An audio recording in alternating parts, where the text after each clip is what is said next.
Friends, మీరు YouTube ఛానల్ని start చేస్తున్నారా? అయితే జాగ్రత్త. Before starting the YouTube channel, మొదటే మీరు ఎటువంటి ఛానల్ని స్టార్ట్ చేస్తే హైయెస్ట్ ఎర్నింగ్స్ ఉంటాయో తెలుసుకోండి.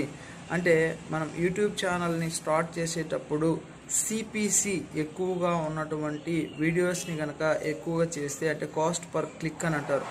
అంటే మనం వీడియోస్ని అప్లోడ్ చేసినప్పుడు ఎక్కువ మంది వ్యూస్ని చూస్తే, ఏ కంట్రీ వాళ్ళు చూస్తే మనకి ఎక్కువ రెవెన్యూ జనరేట్ అవుతుంది, అలాగే మనకి ఎటువంటి ఇన్ఫర్మేషన్ని ప్రొవైడ్ చేస్తే, ఎటువంటి వీడియోస్ని మనం ప్రొవైడ్ చేస్తే హైయెస్ట్ సిపిసి వస్తుంది అనేది తెలుసుకుంది. ముఖ్యంగా మనకి హైయెస్ట్ సిపిసి కావాలి అంటే కనుక insurance, finance, loans, health related videos కనుక మీరు ఎక్కువగా కనుక క్రియేట్ చేస్తే హైయెస్ట్ రెవెన్యూ అనేది జనరేట్ అవుతుంది. సో బిఫోర్గానే మీరు